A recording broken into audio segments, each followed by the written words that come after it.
18h20 de retour dans Punchline sur CNews et sur Europe 1. On va évoquer ces 20 ans depuis les émeutes de 2005 qui ont été provoquées par la mort à Clichy-sous-Bois de deux jeunes de 17 et 15 ans. Ils s'étaient cachés dans un transformateur électrique. Ils ont été électrocutés. Ce drame a été le point de départ de 3 semaines d'émeutes d'une ampleur inédite. Je rappelle qu'il y a 4 personnes qui sont décédées pendant ces émeutes, en plus de ces deux jeunes. 4 innocents qui ont été soit lynchés, soit asphyxiés par des incendies. J'aimerais qu'on regarde et qu'on lise le tweet de certains membres de la France Insoumise. Là encore, Joseph Massescaron, parce qu'il retweet ça en masse, en meute, comme d'habitude. Madame Soudet, Zied et Bouna sont morts, voilà 20 ans déjà, rien n'a changé. Écoutez bien, l'institution policière continue de tuer et de commettre des bavures en toute impunité et nous continuons d'être en colère. En fait, et tout le monde retweet ça. François-Olivier Gisbert. C'est toujours abject, mais en même temps c'est risible, parce que c'est un personnage comique, il faut bien dire. Donc, oui, mais ce qu'elle dit est grave. Elle dit que la police tue. Enfin, c'est un slogan de la France Insoumise. C'est celui de Manon Aubry, parce que ça c'est plus sérieux. Oui, parce que comme France, je me disais, bon, Ercy la Soudet, puis qui a quand même un certain nombre de problèmes en ce moment. Donc, bon, bref. La pauvre, bien, oui, la pauvre, elle a des problèmes avec le droit privé, apparemment. Donc, Manon Aubry, il y a 20 ans, en effet, Zied Benna et Bouna Traoré ont été tués lors d'un contrôle policier. Depuis, rien n'a changé. Le racisme et la violence continuent de ronger la police et de causer des morts. Non mais attendez. Si c'est pas accrocher une cible dans le dos des policiers, et elle, en principe, c'est elle est fille à visage humain. C'est le rôle qu'elle joue, parce que c'est d'ailleurs, la presse l'aime bien, visiblement, elle passe souvent et elle vient chez Sonia Mabrouk. En fait, c'est le fond de sa pensée. C'est le fond de la pensée de la France Insoumise. Ce qui est terrible, en plus, c'est factuellement faux. Ils sont morts. Bah oui, évidemment. À la suite d'un contrôle. À la suite d'un contrôle, puisqu'il y a eu ce contrôle, ils ont fui, ils sont entrés dans ce transformateur où il y a eu un arc électrique, voilà. Donc les policiers ne les ont pas tués volontairement. Enfin, ils leur ont pas tiré dessus, voilà. Et donc eux, ce qu'ils disent, ils leur ont même pas ouvert la porte du transformateur. Ce qu'ils disent là, c'est qu'ils ont été tués par les policiers et que ça continue 20 ans après. Et de toute façon, leur discours, c'est la police est négrophobe, la police est raciste, la police tue, dans l'indifférence générale, et on ne fait rien contre eux, dans l'impunité. Mais attention, ils sont en train de déstabiliser complètement nos institutions, y compris l'institution policière, qui est la seule dans certains territoires à tenir encore un peu. Oui, mais c'est pas pour rejoindre François Pupponi sur les chances de victoire, parce que je crois qu'il y a absolument... Moi, a priori, comme ça, je pense qu'ils n'ont pas de chance de victoire, mais ce qui est vrai qu'à l'occasion d'un gros score, ils pourraient peut-être essayer, par la rue, de prendre le pouvoir un jour, après une élection qui serait pas trop mal passée pour eux. Mais la vérité, c'est que c'est un travail de pénétration en permanence de ce que Jean-Luc Mélenchon appelle les quartiers populaires, c'est-à-dire les quartiers avec une immigration importante. Et ce qui va se passer, parce qu'on voit très bien ce qu'ils font, c'est la tactique des frères musulmans, sauf que ce sont toujours des fils de bonne famille, souvent bien friqués, qui font ça, etc.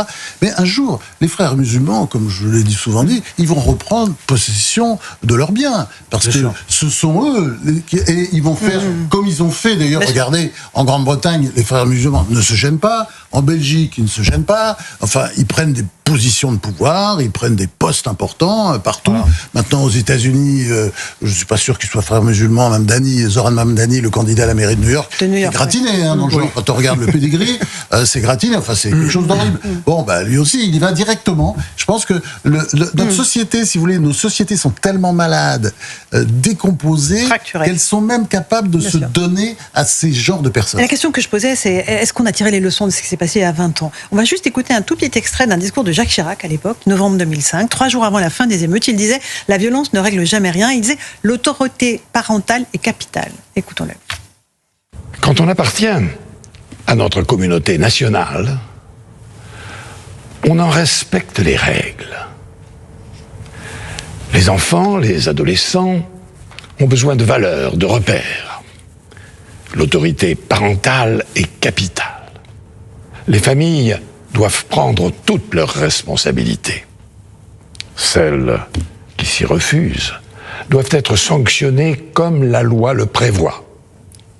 Celles qui connaissent de grandes difficultés doivent en revanche être activement soutenues. Ce qui est en jeu, c'est le respect de la loi, mais aussi la réussite de notre politique d'intégration. Il faut être strict dans l'application des règles du regroupement familial. Il faut renforcer la lutte contre l'immigration irrégulière et les trafics qu'elle génère. Il faut intensifier l'action contre les filières de travail clandestin, cette forme moderne de l'esclavage. Voilà pour Jacques Chirac, voilà. 20 ans après, on y est. On est au même point. Mais les quartiers se sont calmés, pas grâce à la République. Hein.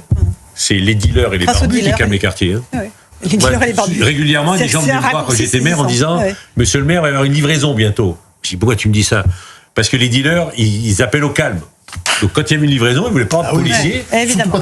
Surtout pas de police. Surtout pas de police. Louis, rapidement. Alors, je trouve que la séquence avec Jacques Chirac a terriblement mal vieilli, puisqu'on est encore en plein dedans, en pire. Parce qu'en réalité, la situation, elle est bien pire. Et François Pupponi vient de décrire les mécanismes un peu de compensation qui font que de temps en temps, on se dit « Ah, mais il y a peut-être une accalmie ». En réalité, à partir de ce moment-là, il y a eu une double culture qui s'est installée en France. La culture de l'excuse sociale et ethnique et évidemment la culture de l'émeute, de la contestation violente dès que les gens n'étaient pas satisfaits de l'action de l'État. Et en fait, on en est toujours là. Les émeutes avec Naël, il s'est passé exactement à peu près la même chose. Et ce que je trouve vraiment terrifiant, c'est qu'aujourd'hui aussi, parce que la députée LFI disait mais que s'est-il passé pendant 20 ans? Ce qui s'est passé, c'est que justement cette culture maintenant est absolument partout. Et LFI, donc l'extrême gauche, fait un score bien plus important que ce qu'elle faisait il y a cette époque-là. Sur l'autorité parentale, il y a eu à ce moment-là, il y a eu un renversement. Un renversement, c'est-à-dire que c'est les jeunes là, qui sont dans la rue en 2005 qui tout d'un coup, véritablement, chez eux aussi, prennent le pouvoir. Par rapport au grand frère, qui était le mythe du grand frère, c'est terminé. Ou aux parents. Par rapport aux parents. C'est-à-dire aujourd'hui, il faut savoir que notamment les mères sont obligées de suivre. Et s'ils ne suivent pas, c'est difficile pour elles. Ça se passe mal. François-Olivier Gisbert, on évoquait la France d'avant avec Jacques Chirac, ça m'amène à votre livre Voyage dans la France d'avant. Est-ce qu'elle était aussi bien que ça, cette France d'avant, celle que vous décrivez, avec bien sûr que beaucoup de gratitude pour ce pays que vous aimez? Évidemment, de loin, comme ça, si on gratte pas, j'ai tout du vieux con. Parce que effectivement, d'abord, je suis très nostalgique de la France d'avant, mais c'est normal.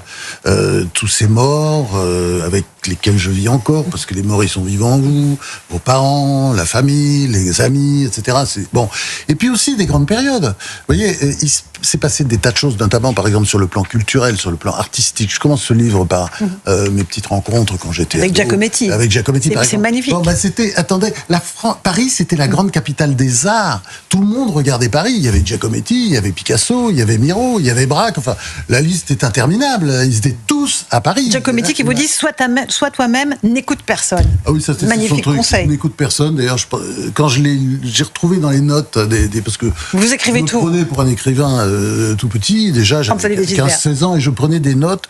Et il a dit n'écoute personne. Et j'avais mis entouré avec un grand cercle. C'était quelque chose. Et puis mis un point d'exclamation comme si c'était une chose absolument fondamentale. Vous avez suivi son conseil, Franz. Vous n'en avez fait qu'à votre tête pendant toute votre vie. J'ai essayé. Oui, c'est sûr. Et si vous voulez un point, par exemple, important qui amuse tous ceux qui lisent le livre, c'est évidemment la chanson. Mais attendez, c'est de la folie aujourd'hui. La chanson, elle est répétitive. Il n'y a plus de paroles. La musique est déstructurée. Je dis pas qu'il n'y a pas il y a des très bons chanteurs encore. Oui, il y a des grands chanteurs. Mais si vous voulez, quand vous voyez la cavalcade. C'était quand même mieux avant. C'était dingue. Dalida, Beko, Lama, Dalida, Samson. Enfin, je peux. Et pourquoi c'était pas mieux avant là? On sera là encore ce soir. Bah oui, évidemment. Sur le plan de la chanson, c'était de loin bien. C'était beaucoup mieux avant. Hallyday, enfin on peut continuer. Sardou, enfin tout ça, c'était Barrière. Vous vous souvenez de tous ces chanteurs absolument incroyables qui venaient de partout. Est-ce que Franzi, qui chantaient avec les textes, vous voyez, les textes étaient travaillés. Donc ça, c'était mieux. Après, si vous voulez, quand on me dit c'était mieux avant, le XXe siècle formidable, avec tous ces morts, les 70 millions de morts ou 100 millions de morts du communisme, les 70 millions de morts de Mao, enfin tout ça. Et puis les intellectuels, Jean-Paul Sartre, tous ces gens qui étaient Jean-Paul Sartre politiquement, il était complètement taré, quoi. Et aujourd'hui, il serait encore à la gauche de LFI, c'est vous dire. Et puis il serait député LFI. Et puis ces grands, vous voyez, ces grands penseurs, c'était pour la plupart des imposteurs, des comiques, des bouffons. Bah oui, regardez par exemple Pierre Bourdieu, le grand sociologue. Grand comique devant l'éternel. Non, mais vous prenez une page Vous comprenez rien. C'est pas du jargon, c'est du charabia, c'est du patagon, surtout que personne ne comprenne.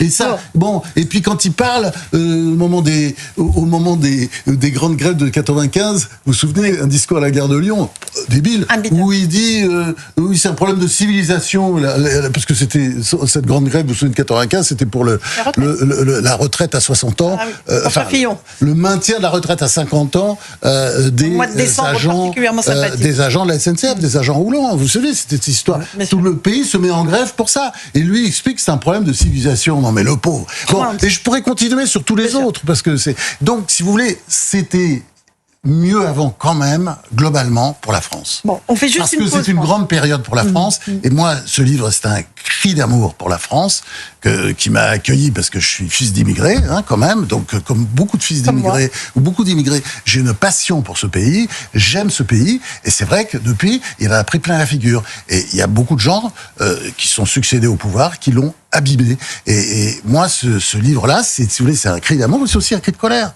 Parce que, mais qu'est-ce que vous avez fait? Vous voyez, l'idée, c'est comment on en est arrivé là. On en est arrivé là avec une absence totale de volonté et beaucoup de bêtises. Notamment, juste, je termine là-dessus, c'est j'ai exhumé comme ça un petit texte formidable. L'épouse de Thomas Piketty, qui a écrit il y a à peu près une dizaine d'années un grand papier sur Vive la désindustrialisation. Voilà, ces gens-là, si vous voulez, ils voulaient, mais comme d'ailleurs ça continue à l'extrême gauche, ils voulaient la fin de l'industrie. Je ne sais pas pour quelle raison d'ailleurs, mais enfin à l'arrivée aujourd'hui, la gauche, c'est quoi? Elle joue sur les bobos, sur d'autres classes sociales, et puis elle a jeté par-dessus bord toutes ses valeurs, à commencer par le travail, la patrie, l'identité, enfin tout ce que vous voulez.